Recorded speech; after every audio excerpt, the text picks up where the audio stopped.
মঙ্গলবার ভোরে ঘর থেকে বের হয়েছিল নার্সিংয়ে চাকরি পাবার আশায়, কিন্তু কিছুক্ষণের মধ্যেই বাড়িতে খবর গেল মৃত্যু সংবাদ। মর্মান্তিক এই ঘটনাটি ঘটেছে পানিসাগরে। জানা গেছে, দামছড়ার হালাম বস্তির মেয়ে জনি চড়াই তার ভাই লেনহুল চড়াইকে নিয়ে এদিন ভোরে এএনএম নার্সিংয়ে ইন্টারভিউ দেওয়ার উদ্দেশ্যে স্কুটিতে করে আগরতলার উদ্দেশ্যে যাচ্ছিল। পানিসাগর যাওয়া মাত্রই একটি অ্যাম্বুলেন্সের সাথে তাদের স্কুটিটির সংঘর্ষ হয়। পরে তাদের উদ্ধার করে ধর্মনগর হাসপাতালে নিয়ে যাওয়া হলে এএনএম নার্সিং পাশ মেধাবী যুবতী জনি চড়াইয়ের মৃত্যু হয়। এই ঘটনায় গুরুতর আহত হয় তার ভাইও। তার চিকিৎসা চলছে ধর্মনগর হাসপাতালেই।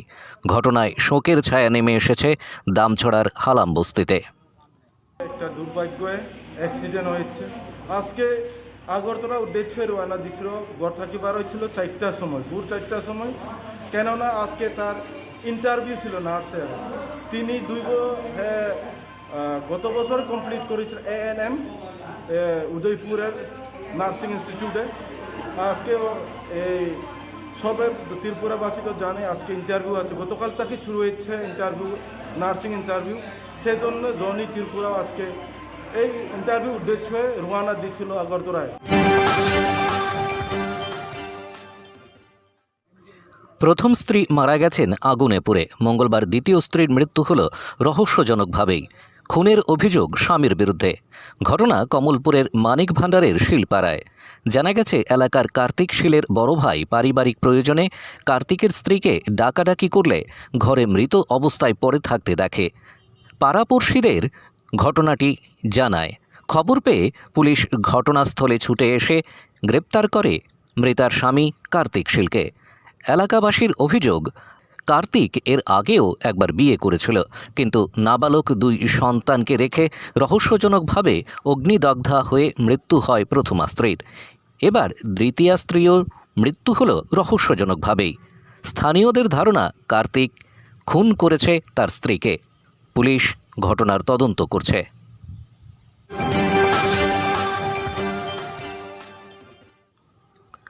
মঙ্গলবার সাত সকালে তেলিয়ামুড়ার বরমুড়া ইকো পার্ক এলাকায় পথ দুর্ঘটনায় মৃত্যু হলো এক ব্যক্তির। এই ঘটনায় গুরুতর আহত অবস্থায় জিবি হাসপাতালে চিকিৎসাধীন আরও 2 জন। জানা গেছে, এদিন তেলিয়ামুড়া এলাকার 24 বছর বয়সী যুবক বিশ্বেশ্বর জমাতিয়া তার আরও 2 বন্ধুকে নিয়ে স্কুটিতে করে পার্কের দিকে আসছিল, কিন্তু বরমুড়া ইকো পার্কের কাছাকাছি আসতেই একটি ট্রিপার গাড়ি তাদের ধাক্কা দেয়। এতে স্কুটিতে থাকা 3 জন আহত হন। পরে দমকল কর্মীরা তাদের উদ্ধার করে তেলিয়ামুড়া হাসপাতালে নিয়ে যায়। চিকিৎসকরা তাদের অবস্থা গুরুতর হওয়ায় জিবি হাসপাতালে রেফার করে দেয়। পরে জিবি হাসপাতালে স্কুটি চালক বিশ্বেশ্বর মৃত্যুর কোলে ঢলে পড়ে। আহত বাকি 2 জনের চিকিৎসা জিবি হাসপাতালে চলছে। ওই বরমুড়ার গ্যাস অফিস যেটা আছে এই সামনেই, মানে তারা স্কুটি আর টিপার গাড়ি 2টার মধ্যে মানে খুব।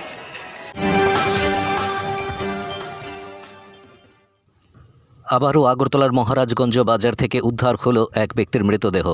ঘটনা মঙ্গলবার সকালে সবজি বাজার সংলগ্ন স্থানে। স্থানীয় ব্যবসায়ীরা সকালে দোকান খুলতে এসে এক ব্যক্তিকে রক্তাক্ত অবস্থায় পড়ে থাকতে দেখে। তারা প্রথমে তাকে ডাকাডাকি করে কোনো সাড়া শব্দ না পেয়ে পুলিশকে খবর দেয়। পুলিশ এসে দেখে সে মৃত অবস্থায় পড়ে রয়েছে। পুলিশ জানিয়েছে, সে বেশ কিছুদিন ধরেই মহারাজগঞ্জ বাজার এলাকায় এক প্রকার ভবঘুরের মতোই থাকত, তবে তার নাম ঠিকানা কেউ কিছুই বলতে পারছে না। পুলিশ ঘটনার তদন্ত করছে। 95 ব্যক্তিকে দেখতে পাই এবং দেখে তো মনে হচ্ছে যে অন্যান্য লোকজনের জড়ো ছিল। দেখে মনে হচ্ছে বোধহয় শ্বাস প্রশ্বাস নেই। তো এখন ওর বাড়ির আত্মীয় স্বজনকেও আমি খুঁজে পাচ্ছি না, ওর কী নাম সেটাও আইডেন্টিফাইড হয়নি। সে এখনও আন্দোলন অবস্থায় আছে।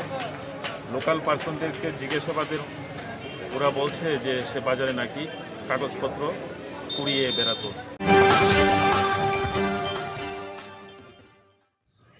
সীমান্ত এলাকায় গরু চুরির ঘটনায় পথে বসার মতো অবস্থা প্রাণীপালকদের। সোমবার রাতে বিশালগড়ের লেম্বুতলি এলাকার এক গরিব প্রাণীপালকের বাড়িতে হানা দেয় চোরের দল। ঘরের দরজা ভেঙে নিয়ে যায় হৃষ্টপুষ্ট 2টি গরু, যার বর্তমান বাজার মূল্য প্রায় 60,000 টাকা। কোভিড অতিমারির সময়ে পরিবারের আয় উপার্জনের মাধ্যম চুরি হয়ে যাওয়ায় এক প্রকার ভেঙে পড়েছেন ওই প্রাণীপালক। এলাকার লোকজনদের দাবি, সীমান্ত এলাকায় প্রহরা আরও আঁটোসাঁটো করা হোক।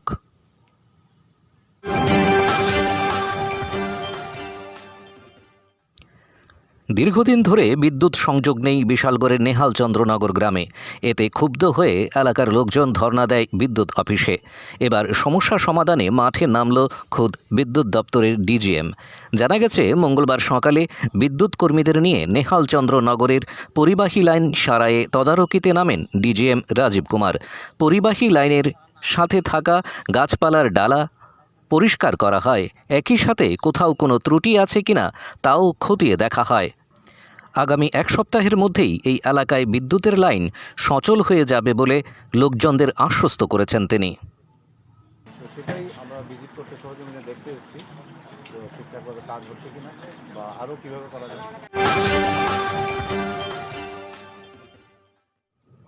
কোভিড পরিস্থিতিতে আগরতলার জিবি হাসপাতালের চিকিৎসা পরিষেবা কেমন চলছে তা খতিয়ে দেখতে মঙ্গলবার হাসপাতালের ওপিডি বিভাগ ঘুরে দেখলেন রোগী কল্যাণ সমিতির চেয়ারম্যান সাংসদ প্রতিমা ভৌমিক। তিনি হাসপাতালের দায়িত্বপ্রাপ্ত চিকিৎসকদের সঙ্গে বিভিন্ন বিষয়ে খোঁজখবর করেন, কথা বলেন রোগীদের নিকট আত্মীয়দের সঙ্গেও।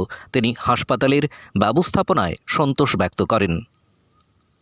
পরে তিনি জিবি হাসপাতালের ব্লাড ব্যাংকে আয়োজিত এক রক্তদান শিবিরে অংশ নেন। বিজেপি ওবিসি মোর্চা আয়োজিত এদিনের শিবিরে প্রায় 40 জন স্বেচ্ছায় রক্তদান করেন।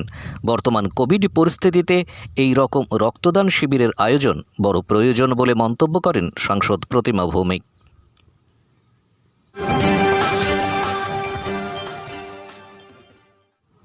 মঙ্গলবার শান্তির বাজার কৃষি তত্ত্বাবধায়কের অফিসে এক অনুষ্ঠানের মধ্য দিয়ে 100% সাবসিডির মাধ্যমে 45 জন বেনিফিশিয়ারিকে ধান মাড়াই মেশিন বিতরণ করা হয়। তার পাশাপাশি বগাফা ব্লকের 40 জন বেনিফিশিয়ারিকে সরকারি সাবসিডির মাধ্যমে পাম্পসেট বিলি করা হয়েছে। 250 জন বেনিফিশিয়ারিকে সাবসিডির মাধ্যমে পেডওয়াটার বিতরণ করা হয়। এছাড়াও 50% সাবসিডির মাধ্যমে স্প্রে মেশিন বিতরণ করা হয়। এদিনের অনুষ্ঠানে উপস্থিত ছিলেন শান্তির বাজার বিধানসভার বিধায়ক প্রমোদ রিয়াং, বগাফা কৃষি তত্ত্বাবধায়ক সুজিত কুমার দাস, বগাফা ব্লকের বিএসসি চেয়ারম্যান তথা প্রাক্তন ডেপুটি স্পিকার গৌরী শঙ্কর রিয়াং সহ অন্যান্যরা। আচ্ছা